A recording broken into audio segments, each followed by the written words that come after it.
Muito bem, tem uma pergunta aqui interessante, um pouco polêmica, porque hoje não se pode mais discutir nada em relação a isso, mas eu vou falar que é um canal de saúde, eu vou falar e eu acho que é importante nós deixarmos claro. É possível começar a desenvolver urticária crônica espontânea após a vacinação contra a Covid? Olha, infelizmente é possível. Eu não sou contra a vacinação da Covid, eu acho que nós vivemos um momento muito difícil na humanidade.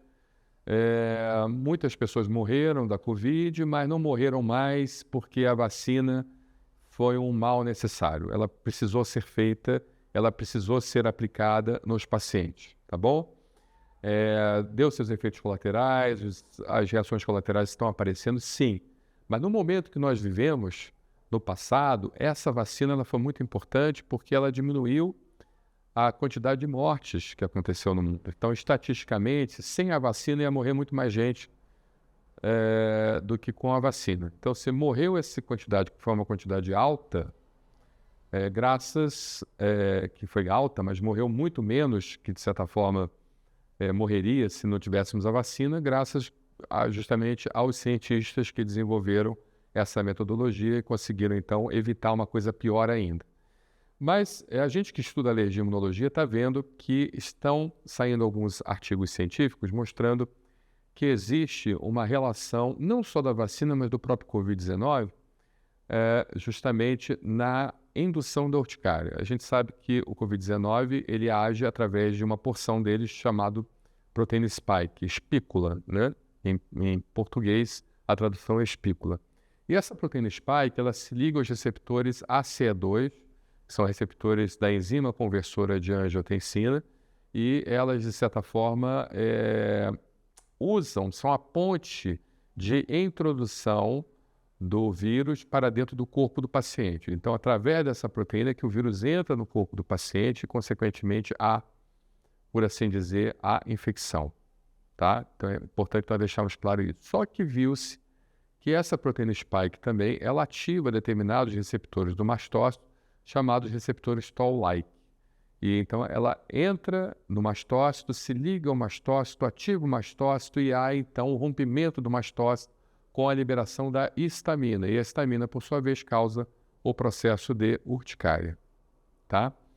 Então, a proteína spike, não só do vírus, mas também da própria vacina, porque a vacina você induz a produção de proteína spike pelo seu próprio corpo, e essa proteína spike que vai ser reconhecida pelo sistema imunológico, o sistema imunológico vai produzir anticorpos contra ela, mas essa proteína spike ela pode também se ligar nos receptores de mastócito chamados Toll-like, T-O-L-L-L-I-K,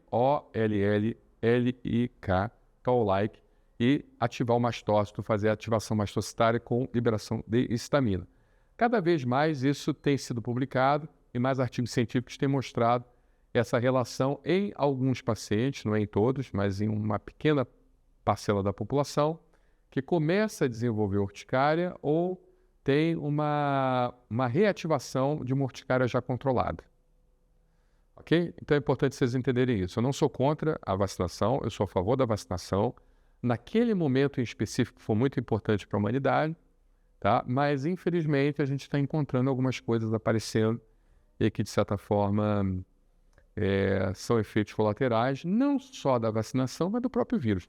Eu quero contar uma história para vocês aqui interessante, que me veio aqui à mente, só para vocês entenderem como é que as doenças elas fazem parte da história da humanidade, né?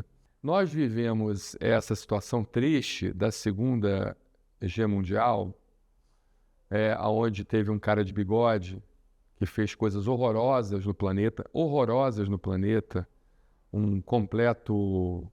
um homem horroroso que destruiu e que mostrou o que existe de pior no ser humano, tá? Eu me compadeço muito com aqueles que sofreram, os judeus e todos mais, até porque eu também tenho sangue judeu na família. Não sou praticante da religião judaica, mas tenho sangue judeu. Então, eu me compadeço muito com aqueles que sofreram pela ação desse louco.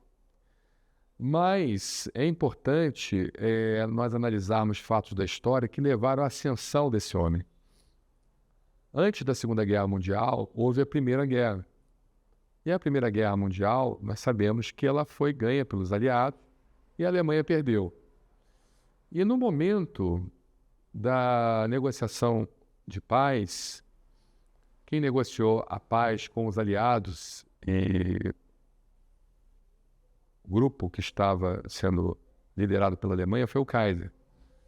E os historiadores hoje dizem que o Kaiser tomou aquelas atitudes de abrir muito a guarda, por assim dizer, para os aliados, deixarem os aliados fazerem o que queriam com a Alemanha na Primeira Guerra Mundial, justamente porque ele estava sofrendo de consequências neurológicas causadas pela pandemia de gripe espanhola. Não sei se vocês sabem, mas esse nome gripe espanhola, ele é um nome errado na sua origem, porque essa gripe não veio da Espanha, ela veio do Kansas, nos Estados Unidos. Só que como a Espanha ela era um país que não estava sofrendo guerra durante a Primeira Guerra Mundial, então a imprensa era livre lá, podia falar o que queria, coisa que não acontecia nos países em guerra, que a imprensa é controlada. E os primeiros casos de doença foram reportados na Espanha ou foram divulgados na Espanha. O mundo todo já estava sofrendo daquela doença, só que a imprensa divulgou os primeiros casos e acabou ficando conhecido como gripe espanhola. Então, o Kaiser pegou a gripe espanhola, teve situações muito difíceis na vida dele, acomeções neurológicas bastante importantes, levou um quadro de demência, destruição de neurônios mesmo, né, cerebral, destruição de comunicações neuronais. E isso levou com que ele tomasse uma atitude bastante, não digo irresponsável, mas bastante favorecedora. Não foi responsável, ele não foi responsável, ele não teve culpa disso. Ele estava sofrendo de uma doença neurológica. Talvez os médicos, na época, deveriam ter identificado isso, mas também talvez não tivesse uma tecnologia suficiente para identificação. E ele abriu a guarda, por assim dizer, para os aliados. Os aliados, então, impuseram sanções extremamente pesadas, complexas para os alemães, que culminaram num empobrecimento agudo da população alemã. A população alemã começou a ter um índice inflacionário bastante grande, inflação altíssima. Você, para comprar um pedaço de linguiça, você precisa levar um carrinho de mão de dinheiro de marcos alemães para comprar um pedaço de linguiça. Como aconteceu na Venezuela, né, quando ela não dolarizou a economia. Pessoas passando fome, a prostituição aumentando, a mendigância aumentando e tudo mais. Então deu abertura para movimentos extremistas, como foi o movimento do cara do bigode, que eu não gosto de dizer nem esse nome, que faz mal falar sobre essa situação. Tá bom? A gente não sabe ainda quais serão as consequências, não digo da vacina, porque eu acho que a vacina vai ser o menor dos males, e não é bom nós confundirmos as reações colaterais que estão acontecendo com a vacina.